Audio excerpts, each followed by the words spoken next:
Module 1. This is on fluid mechanics, and this is just a brief introduction to fluids. Most of Physics 2 will be short introductory chapters on a variety of topics, a little bit different than Physics 1, which was really focused just on kinematics.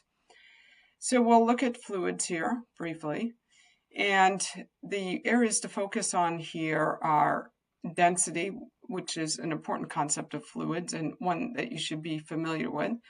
How pressure works with fluids, also atmospheric pressure and what the difference is between that and the gauge pressure.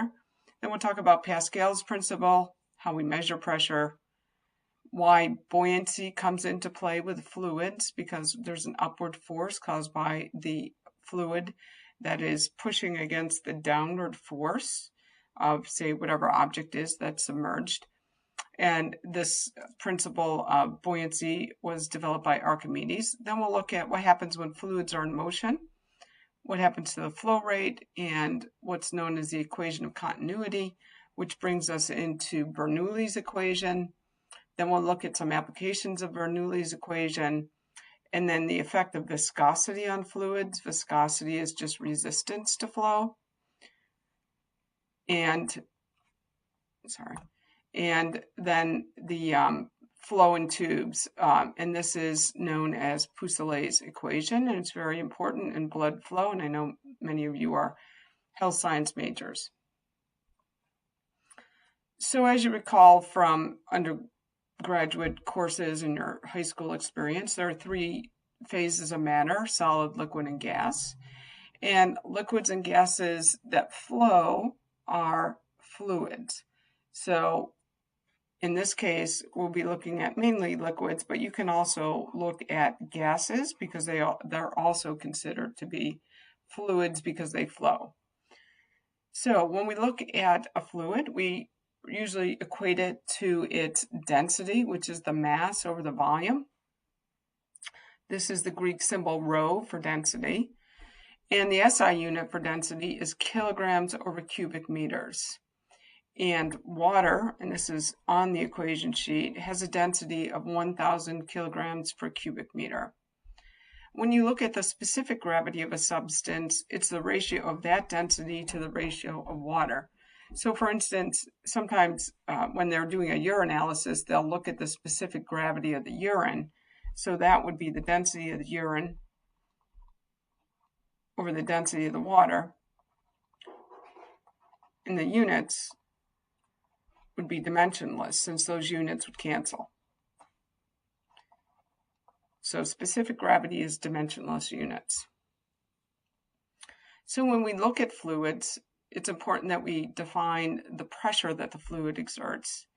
And going back to Physics 1, we know that pressure can be defined as the force per unit area, and force in the SI system is newtons, and area is usually just meters squared. So we have another SI unit that's derived for pressure, and that's the Pascal. So 1 Pascal is equal to 1 Newton per meter squared. So another important point with fluids, the pressure is the same in every direction at a given depth. So if it's not, the fluid couldn't flow because there would be variations in the pressure as we went along. So when we also look at a fluid that's at rest, so you've got a fluid in this jar here, you'll see there's no component of force that's parallel to any solid surface. If there were, this fluid would flow. So all these forces have to add up to zero here. Another important property of fluids is the fact that you can determine the pressure that a fluid exerts based on the height below the surface that something is. So if you had, let's say, a cube of water here, and you wanted to know the pressure down at this depth of h, you could determine that based on using our first formula for pressure, which says that that's equal to the force per unit area. And by going through a series of calculations and conversions, you could make a determination that that force is equal to the density times the area times the height of the liquid times g. So I won't go through this derivation, but it is important to understand that you can use that. And what you'll see is that the area drops out of this equation. And so the pressure that a fluid exerts can be just related to its density, the acceleration due to gravity, and the height that you are below the surface. So you don't need to know the actual area.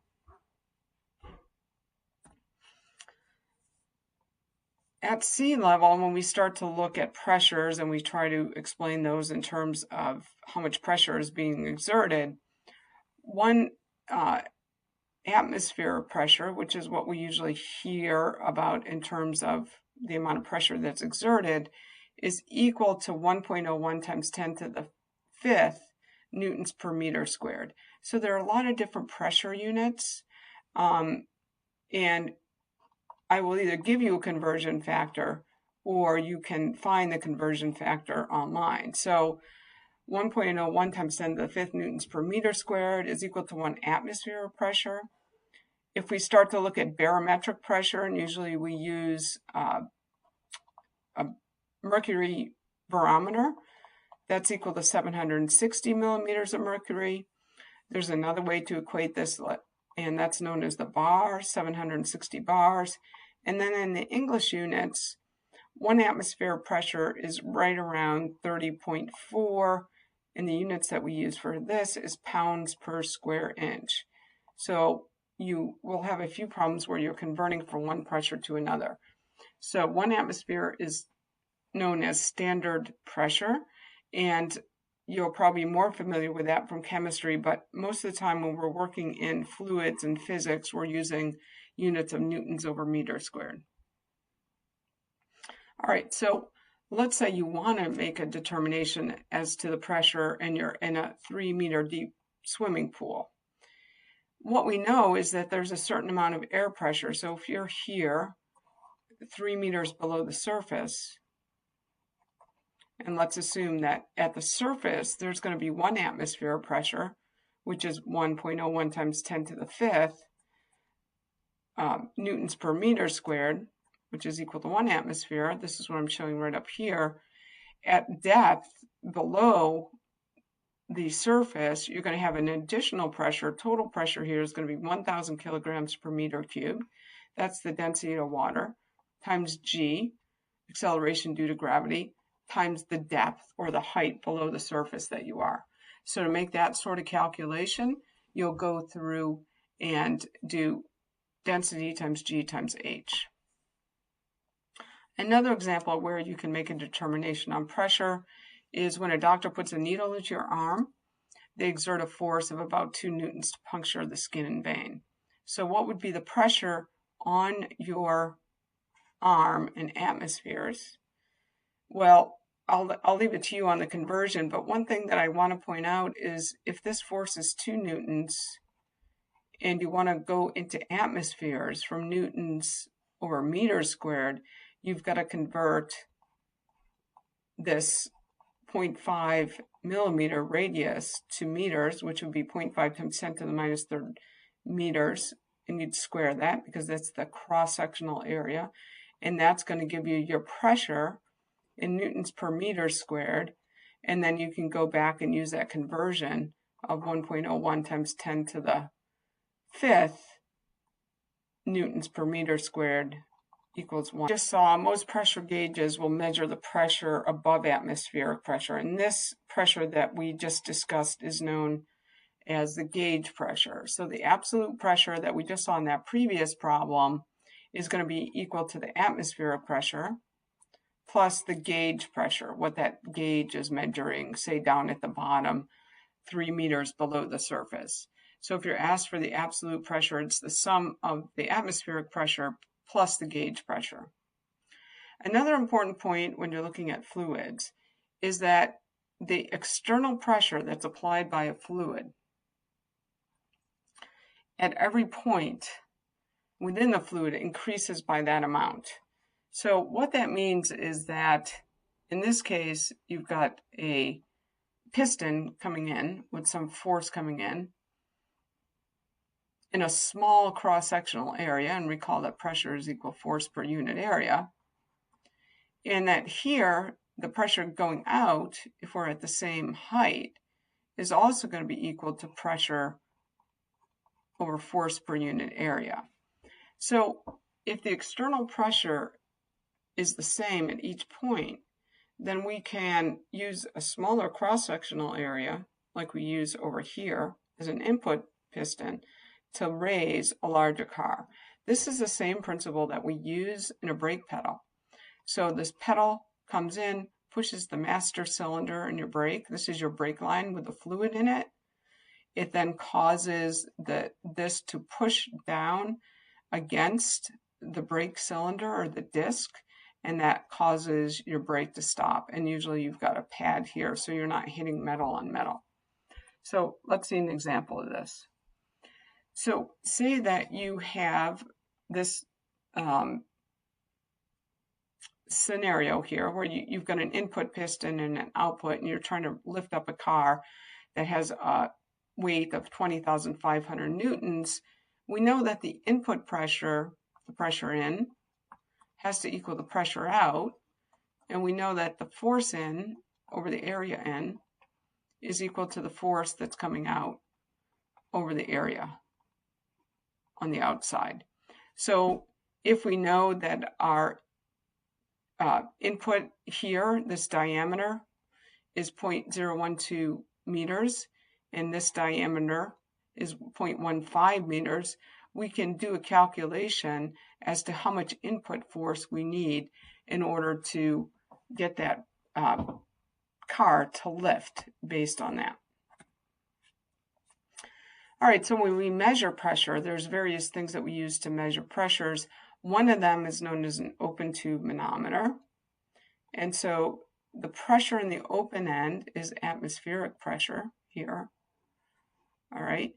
And the pressure being measured will cause this fluid to rise until the pressures are on both sides are equal. And that goes back to Pascal's principle. So here, this difference in this height is going to allow you to calculate out what that pressure is that's being exerted by the fluid. A couple more devices that we can use. One of them is known as an aneroid gauge. This is usually used for air pressure. There's a flexible chamber. The air pressure pushes down. This causes this needle to move. Another one that you see a lot is a tire pressure gauge. These are little small things. At the top, you put this, at the bottom, I guess, you put this into the tire. It causes this pressure of the gas to come out. There's a spring here that's calibrated, and the scale will come out and read your tire pressure, and tires should be around, say, 30 psi. Another type that we use, and this is mainly for atmospheric pressure, is the mercury barometer. If we're at 1 atmosphere pressure, a column of mercury in a thin tube like this will rise to 76 centimeters, which I did talk before about pressure and the fact that 1 atmosphere is equal to 760 millimeters, which is equal to 76 centimeters. So the barometric pressure, mercury, is used to determine whether or not, or what the atmospheric pressure is. So when they talk about a low pressure system coming in, they mean that it's below normal atmospheric pressure. We're almost at sea level, so normal pressure is right around 1 atmosphere. As you go higher, you're going to have less pressure because there's less gravitational force pulling down on you. All right, another concept in fluids is this concept of buoyancy. So if you have an object that's submerged in a fluid, you've got to go back to physics 1. There's forces acting on it, right? There's the force of the object pushing down, but this fluid has some force pushing up. So the buoyant force is the same as the upward force on the same volume of water. So in order to calculate the buoyant force, which is the difference between these two forces, the upward force minus the downward force, you can just use the density of the fluid, the gravitational acceleration, the area of the fluid, and the change in height between the downward force and the upward force. moving on, because we know that density times the gravitational acceleration times area times delta H is equal to the first equation here. So I'm looking at equation 1. So equation 2, all I've done is rearranged and make this delta H. And volume is area times height, delta H. So we can derive or substitute in so that the volume is equal to area times delta H. So you don't need the area. We know that density is equal to mass over volume. And so if we rearrange here and take density times volume, we get the mass of the fluid. So the buoyant force is just equal to the mass of the fluid times the gravitational acceleration. So the net force on the object is the difference between that buoyant force and the gravitational force. The gravitational force, again, is just the weight. So if we submerge an object, in air, say you had a crown here, it was 14.7 kilograms. If we put it into water and submerged it and weighed it the same way, you got to assume it's not touching the bottom, it's being buoyed up by the buoyant force, then the apparent weight of the object is going to be equal to 13.4 kilograms, because that's the difference between the buoyant force and the force due to the weight of the object. So, looking at Archimedes' principle, if there's an object's density is less than if the object's density is less than the density of water, so let's see, you have the density of the log and the density of the water, there's going to be a net upward force on it because that water is going to force it up. And it will rise out of the water until it's basically counterbalancing those two forces. Again, this goes back to Newton's second law and equilibrium. When the sum of the forces are equal to 0, in this case the weight and the buoyant force, that's going to cause this log to just sit there. So if the weight is greater than the buoyant force, it's going to sink. If it's less, it's going to float. How much of it floats is dependent on what the difference in the density is. So to determine the fraction of an object that's submerged, it's just going to be the ratio of the object's density to the object to that of the fluid. And we'll see some problems on this. All right, so here's an example. This is used quite a lot. If you're trying to make a determination as to a woman's density or a man's density, you can put them into a fat tank to measure the amount of water they displace, and then go on and make a calculation as to the density, and that will give you an idea of how much fat versus muscle there is. And we won't get into this too deeply. But so let's say you submerge a person completely, and her mass, the person's mass in air is 62 kilograms, but then when she's completely submerged, it's 0.85 kilograms. So the question is, what mass of water does she displace? Well, if we know that her mass, this is the mass of the woman, is 62, and her apparent mass is 0.85 kilograms, then the mass of the water displaced has to be the difference between those two. Because if she totally displaced the water, then the mass of the water would have to equal the mass of her mass. And then if you wanted to calculate what volume she displaces, you now know the mass of the water right here. So the volume she displaces is going to be equal to 61.2 kilograms over the density of water, which is 1,000 kilograms per cubic meter. And you can find out the volume of the water that she displaces. And then from there, you can calculate her density.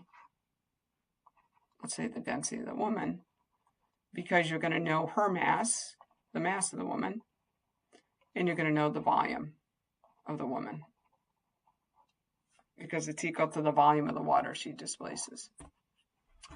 All right, one last series of equations here. When we look at fluids, we've been looking at them stationary. Now we're going to look at them moving. There's two different ways that fluids can move. Fluids can move smoothly, and here this is known as laminar flow. It's very, straight lines here. Or when you start to increase velocity, or if there's a lot of viscosity, which is resistance to flow, you'll see a lot of turbulence. So viscosity is resistance to flow. And when you get into turbulent flow, it's much more difficult to make determinations as to what the fluid behavior. So we're going to stick to laminar flow because it's very easy that you've got streamlines. You don't have all these other mathematical issues to worry about. So what we know is that if you are looking at 2 points in time, say a fluid is moving down through a tube, then the flow rates at any point in time as I move down through this tube, how fast this flows, and a flow rate typically has units. It's defined as Q, that's a flow rate, and it has units of volume per second, like cubic meters per second. So what this says is that the flow rates at any 2 points in time have to be equal, because if not, something would happen, like the pipe would explode or you get a big bulge here. So as long as no fluid's taken away, these two flow rates are equal. And you can take that, and this is known as the equation of continuity. And it says that the density times the area times the volume, which is the flow rate, right, at any one point has to equal that at the next point. And I'll show you an example of this. So if the density doesn't change, which is typical for fluids, then that's going to simplify what we just saw. Density is going to drop out, and we can say the area that fluid 1 passes through times the velocity of fluid 1, how fast it's moving through here, has to equal the area of, in the second part of the pipe, let's say we're in a smaller part of the pipe, times the velocity of the smaller pipe. And this is known as the equation of continuity. Basically says that the flow rate, or the area times the volume, Q, has to be the same in a pipe. It doesn't, regardless of whether it's in the large area or the small area. So if you think about this, what's going to happen is, to make these equal, if you go from a large area to a smaller area, you're going to have to flow faster so that the product of these two numbers is equal. So in a wider pipe, the flow is slower. All right, so how does this work then? Let's say that you have your capillaries in your body, and they've got a very, very small radius. And then you've got your aorta, which is feeding all your capillaries, a major vessel coming off the heart, right? And the velocity in the capillaries is around 40 centimeters per second. And the velocity in the aorta is 5 times 10 to the minus 4 seconds. So if we wanted to determine the number of capillaries, then using the equation of continuity, we could figure out the number of capillaries that are required based on the fact that the area that the capillaries have are equal to the number of capillaries times the radius of each capillary. And we're assuming one aorta. So this equals pi times r squared for the aorta. So if you went through and solved this for the number of capillaries, you'd find it's a huge number, because in order to have that flow work, you've got to have a large number of capillaries. All right, one more concept here on fluids is that a fluid can also change its height. So this last equation of continuity, we're in the same level. But what happens when a fluid changes its height? It goes up, say in a pipe. We can look at the work that's done And there's also, as we see continuity of flow, we're going to assume that energy is conserved here. So Bernoulli's equation tells us that we can look at the work that's done as a fluid moves, and that work is based on its pressure, the kinetic energy, and you'll see this formula right here is very similar to what we saw for kinematics, 1/2 mv squared, but in this case it's the density of the fluid, plus its potential energy, which remember when we saw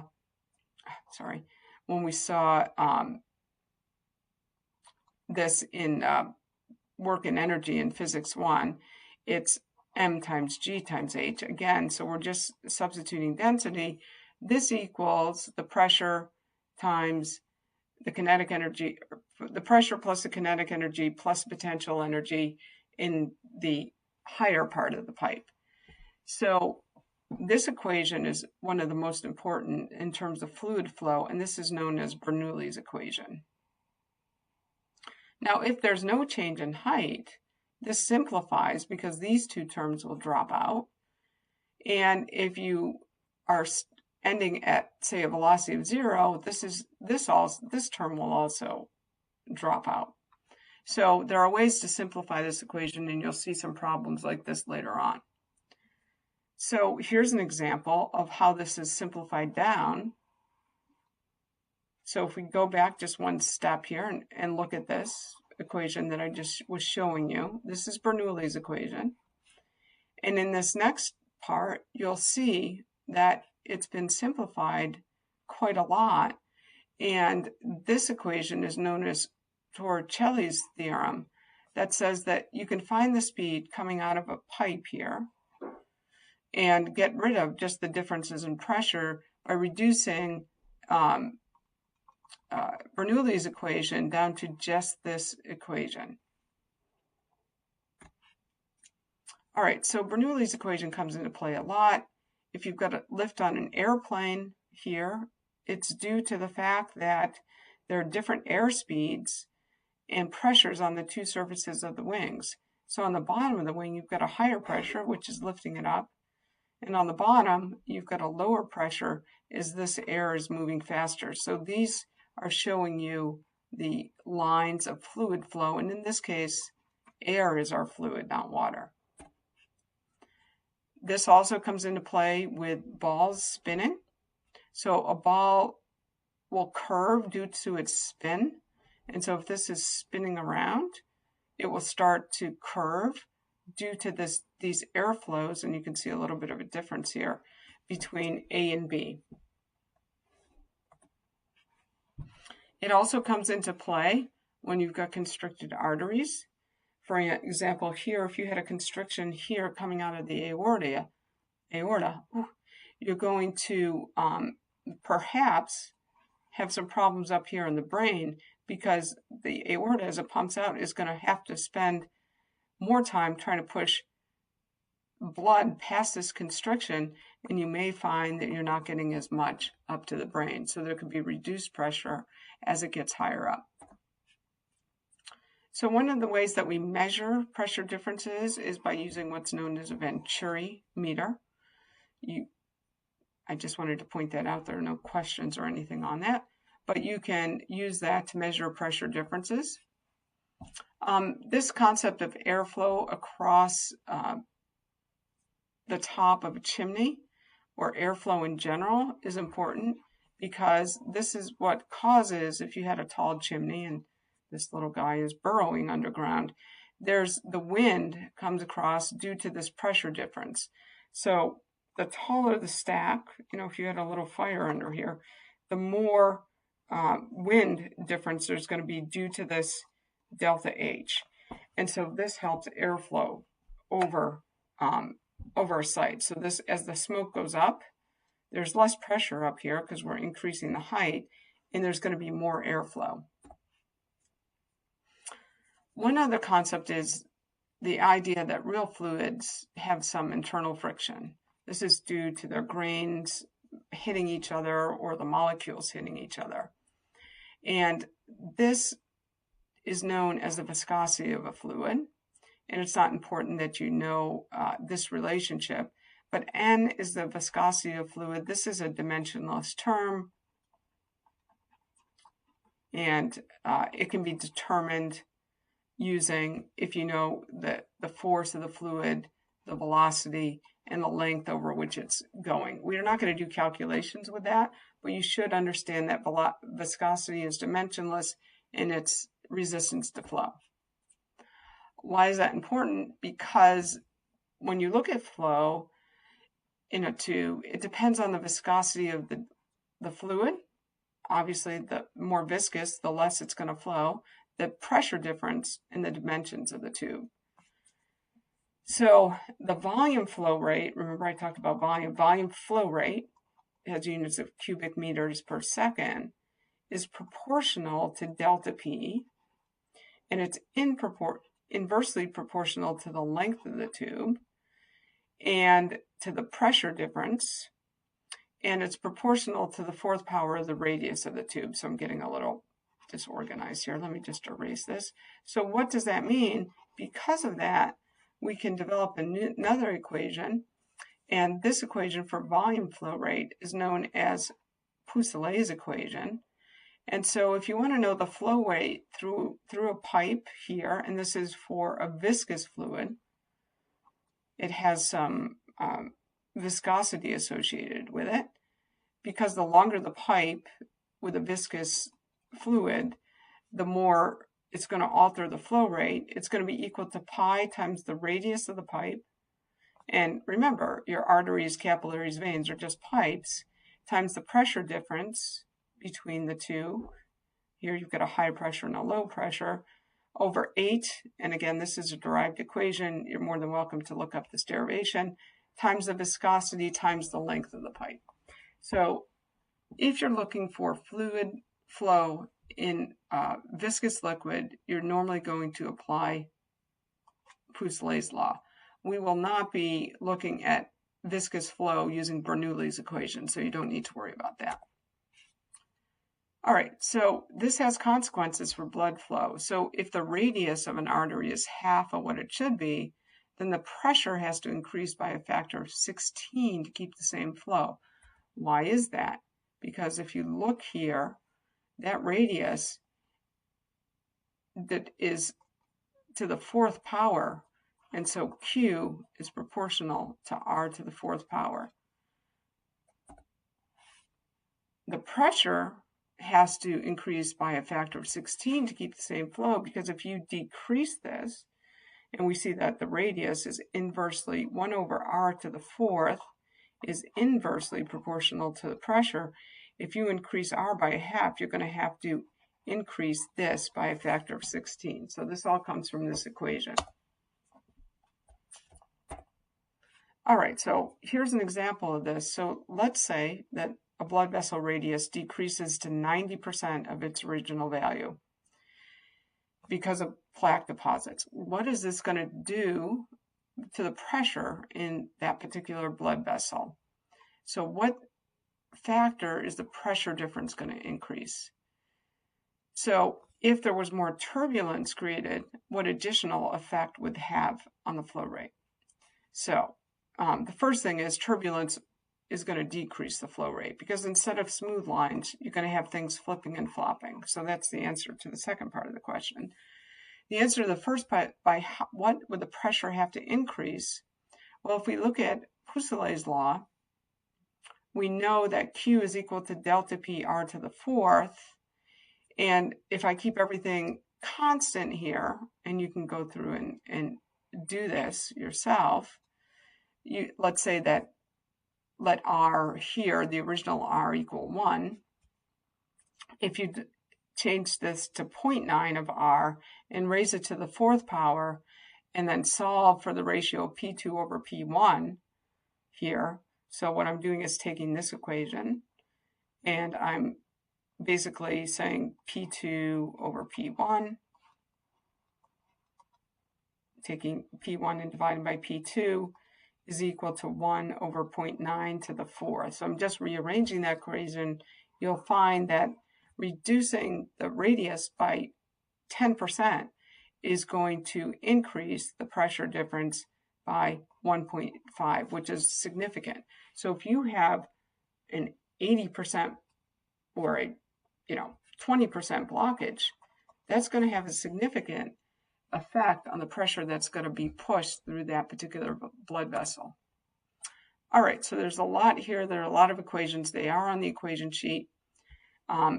Recall that we are talking about solids, liquids, and gases when we talk about phases of matter, but fluids are both liquids and gases. Density is equal to mass over volume. Specific gravity, Sg, is the density of the fluid, let's say urine, over the density of water. Pressure is force per unit area. At depth, pressure is equal to the density of the fluid times G times the height of the fluid. Any external pressure is transmitted through the fluid. This is known as Pascal's principle. We can measure atmospheric pressure with a barometer. And the gauge pressure, and you saw that example that I did, is the total pressure minus the atmospheric pressure. So P total is equal to P atmosphere plus the gauge pressure. And if you submerge an object, it's going to be buoyed up by the weight of the fluid that it displaces. Fluid flow can be laminar or turbulent. The product of cross-sectional area and speed is constant for flow. This is the equation of continuity. A1 V1 equals A2 V2. And if velocity is high, the pressure is low, and vice versa. And viscosity is the internal frictional force that's associated with a fluid. It's dimensionless. And liquid surfaces will tend to hold together if they're under tension. I did not cover that, but that relates to capillary action and fluids rising in a tube due to it adhering to the external part of the tube.